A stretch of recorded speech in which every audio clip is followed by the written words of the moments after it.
Hi, hello, namaskar. Welcome back to your YouTube channel. তো আজি মই আছোঁ আমাৰ অসমৰ ওচৰত থকা মেঘালয় ৰাজ্যখনত। তো আজি মই অলপ দেখাম আপোনালোকক। এইটো মোৰ ফাৰ্ষ্ট অসমীয়া ব্লগ হয় ইউটিউবত, first Assamese blog YouTube video' হয় এইটো মোৰ। তো আশা কৰোঁ আপোনালোকে চাই নিশ্চয় ভাল পাব। মই বহুত বিভিন্ন ধৰণৰ টাইপত মই ভিডিঅ'বোৰ বনাম, মানে অলপ বেলেগ টাইপত, যেনেকৈ মেঘালয়ত কেনেকৈ থাকে মানুহবিলাক, কেনেকৈ খায়, কেনেকৈ সিহঁতৰ পানী চানী ক'ৰ পৰা কেনেকৈ লয়, সিহঁতে কেনেকৈ ইউজ কৰে, এইবিলাক মই দেখুৱাম। তাৰপিছত এতিয়া বৰ্তমান আজি জুলাই 16 তাৰিখ হয়। আজি জুলাই 16 তাৰিখ আৰু ইয়াতে ইমানে ঠাণ্ডা, মানে চুৱেটাৰ লগাই থাকিব লগা হৈছে এনেকুৱা। আৰু ৰাতিটো শুলে কম্বল নোহোৱাকৈ আপুনি শুবই নোৱাৰে, মানে গৰম কাপোৰ নোলোৱাকৈ শুবই নোৱাৰে ইয়াত, এনেকুৱা ঠাণ্ডা। আৰু গুৱাহাটীত গ'লেতো মানে ইয়াৰ পৰা যেতিয়া ওলাই যাম, বৰ্ণিহাট যেতিয়া পাম, বৰ্ণিহাট পোৱা আগৰ পৰা মানে গৰম পূৰা ষ্টাৰ্ট হৈ যায়, মানে গৰম পোৱা মানে চুৰু হৈ যায়, মানে বৰ্ণিহাট পোৱাৰ আগতে। আৰু আজি আছোঁ মই মেঘালয়ৰ যোনটো জেগাত, সেইটো জেগাৰ নাম হ'ল লাইকৰ। জেগাটোৰ নাম হ'ল লাইকৰ। আৰু ইয়াৰ পৰা শ্বিলং যিটো মেইন চিটি হয়, শ্বিলং মেইন টাউন, যিটো পুলিচ বজাৰ বুলি কোৱা হয়, ইয়াৰ পৰা 8.5 কিলোমিটাৰ দূৰ। আৰু ইয়াৰ পৰা 8.5 কিলোমিটাৰ দূৰ। বাছত গ'লে ইয়াৰ পৰা 30 টকা লয়, আৰু সৰু গাড়ীত গ'লে চাগে বেছি ল'ব, 50 টকামান ল'ব চাগে ইয়াৰ পৰা সৰু গাড়ীত গ'লে, মানে টেক্সিত গ'লে। আৰু আজি যিহেতু দেওবাৰ, ৰবিবাৰ, মানে আজি চব বন্ধ থাকে মেঘালয়ত। ৰবিবাৰে চব জেগাতে বন্ধ থাকে। ইয়াতে ৰেষ্ট কৰে নে কি কৰে মানে নাজানো মই বিশেষকৈ, মানে ৰবিবাৰে প্ৰায় সদায় বন্ধ হৈ থাকে মেঘালয়টো। তো ইয়াতে শ্বিলঙৰ ওচৰতে মানে 8-10 কিলোমিটাৰ, 2 কিলোমিটাৰ এনেকুৱা দূৰত মানে ভাল চাব লগা জেগা আছে, ঘূৰিব লগা ঠাই আছে, মানে জেগা আছে। তো চাওঁ, যদি মই যাব পাৰোঁ তেতিয়াহ'লে নিশ্চয় দেখাম, আশা থাকিব মোৰো দেখাবলৈ। আৰু মেইন কথা হ'ল কি, মই সৰুৰ পৰা গুৱাহাটীতে থাকোঁ মই। তো সৰুৰ পৰা গুৱাহাটীতে আছোঁ, গুৱাহাটীতে ডাঙৰ হ'লোঁ মই। তো মানে ইমান মানে মোৰ যিটো ভাষাটো আছে, অসমীয়া ভাষা, মানে মই লিখিততো ক'ব পাৰোঁ আৰু কথিততো ক'ব পাৰোঁ। মানে গুৱাহাটী ভাষাটোতো জানে, যোনে গুৱাহাটী হয় সিহঁতেতো জানে, আৰু যোনে বাহিৰৰ হয় সিহঁতেও জানে গুৱাহাটী ভাষাটো কেনেকুৱা। তো কেতিয়াবা বাই মিষ্টেকত হৈ যাব পাৰে মোৰ এনেকুৱা, মানে গুৱাহাটী ভাষাটো ওলাই যাব পাৰে। তথাপিও মই একো হেৰি নকৰোঁ, টেনশ্যন নলওঁ।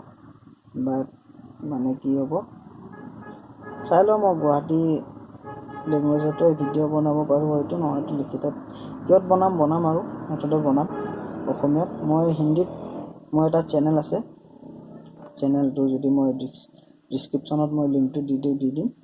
আৰু এইটো মই ফাৰ্ষ্ট খুলিছোঁ অসমীয়া ইউটিউব চেনেল। তো চাই লওক কোনটো ৰেছপন্স ভাল আহে। মানে মই একদম যিটো মানে দুনিয়াত ৰিয়েল চলি থাকে, ৰিয়েল লাইফ, মই সেইটোৱে দেখাব বিচাৰোঁ চবকে, কেনেকুৱা চলি থাকে ৰিয়েল লাইফবিলাক। তো আশা কৰোঁ আপোনালোকে ভাল পাব মোৰ চেনেলটোত ভিডিঅ' চাই। বাকী আৰু আপোনালোকৰ ওপৰতে নিৰ্ভৰ, মানে কি আপোনালোকে কেনেকুৱা পায় চাই পিনে কমেণ্ট কৰি জনাব। আৰু যদি বেয়া লাগে ডিছলাইক মাৰিব, যদি ভাল লাগে লাইক কৰিব, আৰু এটা কমেণ্ট কৰিব, আৰু চেনেলটো ছাবস্ক্ৰাইব কৰিব। তো এতিয়া মই মোৰ অলপ ষ্টৰিটো কৈ দিওঁ। মানে মোৰ দেউতা এতিয়া বৰ্তমান নাই, মোৰ দেউতা ঢুকালে আজি 10 বছৰমানেই হ'ল। মই কিমান আছিলে মোৰ বয়স তেতিয়া মোৰ মনত নাই, আৰু মানে মোৰ সৰু থাকোঁতে মোৰ দেউতাটো মৃত্যু হৈছে, মানে ঢুকাইছে। আৰু মোৰ মা ঢুকুৱা আজি 5 বছৰ হ'ল। তো মোৰ ঘৰত এটা দাদা আছে আৰু মই, আৰু বাইদেউ এটা আছে, বাইদেউটো বিয়া হৈ গৈছে।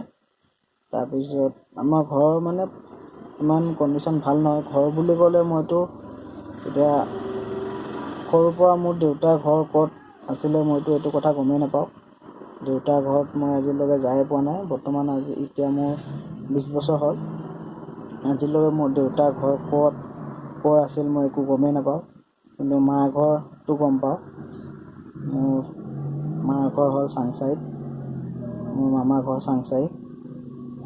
তো মোৰ দেউতাই এজন পেইণ্টাৰ কাম কৰিছিল, ৰঙৰ কাম কৰিছিলে, গুৱাহাটীতে কৰিছিলে ৰঙৰ কাম। তো আমি এনেকৈ গুৱাহাটীত মানে সৰুতে য'তে ত'তে থাকোঁ, ভাড়া ঘৰত থাকোঁ। পইচা থাকিলে আৰু পইচা নাথাকিলে মানে কাৰোবাৰ ঘৰত মায়ে কাম কৰে, সেনেকৈ থাকোঁ। এনেকৈ আৰু চলি আহিছোঁ আজিলৈকে। বাট তাৰপিছত মই লাহে লাহে ডাঙৰ হ'লোঁ, মোৰ দাদা ডাঙৰ হ'ল। দাদা এতিয়া বিয়া পাতিলে, বিয়া পাতি সি নিজাকৈ বেলেগকৈ থাকে, গুৱাহাটীত থাকে, বেলেগকৈ থাকে। আৰু মই এতিয়া বৰ্তমান মই কাম কৰি মই মানে নিজৰ লাইফটো মই নিজে চাই আছোঁ, আৰু দাদাৰ লাইফটো সি নিজে চাই আছে। মই কাম কৰা ষ্টাৰ্ট কৰিছোঁ 11 বছৰ যেতিয়া মানে বয়স হৈছে, মানে তেতিয়াৰ পৰা মই কাম কৰা ষ্টাৰ্ট কৰিছোঁ। গুৱাহাটী হোটেলত মই বাচন ধুইছিলোঁ আগতে, 11 বছৰ আগতে। তেতিয়া মাহত 1000 টকা দিছিলে। সেইটো মোৰ মায়ে আহি পেলাই লৈ যায়। মায়ে মানে থৈ দিছিলে মোক হোটেলত বাচন ধোৱাকৈ। তো মাহে মাহে মানে যেতিয়া নহয় তেতিয়া মাৰ যেতিয়া দৰকাৰ হয় তেতিয়া আহি পেনে মানে পইচাটো লৈ যায়। তেনেকৈ আৰু মই বিন্দাছ খাওঁ, কাম কৰোঁ, বাছ এনেকৈ চলি আছিলোঁ। তাৰপিছত তেনেকৈ হোটেলত মই চাগে 3-4 মাহমান কাম কৰিলোঁ নেকি, ইমান মনত নাই। তাৰপিছত ইমান মানে গালি চালি কিবা কিবি কৈ থাকে, মানে মোৰ ভাল নালাগে। তো তাৰপিছত মই তাতে বাদ দি আকৌ মাৰ লগত গুচি গ'লোঁ। তাৰপিছত আমি গ'লোঁ পাঞ্জাবাৰীত যোৱাৰ পিছত তাতে এজন মানুহে থাকিবৰ কাৰণে আমাক জেগা দিলে, তাতে থাকিলোঁ। তাৰপিছত মায়ে সিহঁতৰ তাতে কাম কৰে। তাৰপিছত সেই মানুহঘৰে ক'লে ইয়াক এজেগাত থৈ দিওঁ, সি তাতে কামো কৰিব, পঢ়িব বুলি ক'লে। তো মাহঁতে তেতিয়া আৰু মই সৰু, আৰু এইবিলাক ইমান আইডিয়া নাই। 5 নহয়, 11-12 বছৰ চাগে তেতিয়া, 12-13 বছৰ চাগে তেতিয়া আৰু 12-13 বছৰ, আৰু তেতিয়া আৰু নাজানো আৰু কি হয় নহয়। তাৰপিছত মই এঘৰ মানুহ তাত থৈ দিলে। থোৱাৰ পিছত নেপালী আছিল মানুহ ঘৰ। মই এইবিলাক পিছত যদি আপোনালোকে সোধে মই এইবিলাক কৈ দিম। তাৰপিছত আপোনালোকৰ মই তাতে থাকিলোঁ। সিহঁতৰ গেলামাল দোকান এখন আছিল, গেলামাল দোকানখনত খালি থাকিব লাগে, হিচাপ চিচাপ কৰিব লাগে। মই তাতে থাকিলোঁ। তাতে থাকি পেলাই মই স্কুলত পঢ়িলোঁ। স্কুল মোৰ আছিল লালমাটি স্কুলত পঢ়িলোঁ। মানে মোৰ পঢ়াৰ প্ৰতি ইমান ইণ্টাৰেষ্ট নাছিলে। মই ক্লাছ 5লৈকে পঢ়ি কিনে মই এৰি দিলোঁ পঢ়া, ড্ৰপ আউট, মানে ক্লাছ 5ৰ পৰা ড্ৰপ আউট কৰি দিলোঁ। মানে ৰাতিপুৱা টাইমত মই পটাপট কাম চাম কৰি পেলাই মই স্কুলত যাবৰ কাৰণে ৰেডি হ'ব লাগে। আকৌ স্কুলৰ পৰা আহি পিনে পূৰা ফ্ৰেছ হৈ মানে ভাত চাত খাই লৈ কি আছে কৰি লৈ মই তাৰপিছত দোকানত বহিব লাগে। মানে এনেকুৱা আৰু মোৰ অলপ লাইফ ষ্টৰিটো অলপ বেলেগ সৰুৰ পৰা।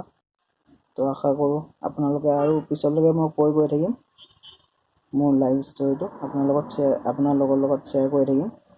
আৰু এতিয়া বৰ্তমান মই আজি 5 বছৰমান আগৰ পৰা মই মানে গাড়ী লাইনত মই ইণ্টাৰেষ্ট দিলোঁ। মানে গাড়ী লাইনত ইণ্টাৰেষ্টটো কিয় দিলোঁ, মানে মোৰ জাগা ফুৰিব বহুত মন, তো সেইটো কাৰণে মই গাড়ী লাইনত, ট্ৰাক লাইনত মই ইণ্টাৰেষ্ট দিলোঁ।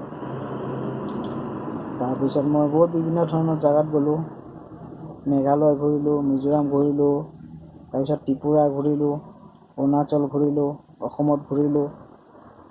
তাৰপিছত মই ফাৰ্ষ্টত গাড়ীত হেল্পাৰ কৰিলোঁ। মই ডাম্পাৰ গাড়ীত হেল্পাৰ কৰিলোঁ গুৱাহাটীতে, ডাম্পাৰ গাড়ীত হেল্পাৰ কৰিলোঁ। তাৰপিছত মই বডি গাড়ীত হেল্পাৰ কৰিলোঁ।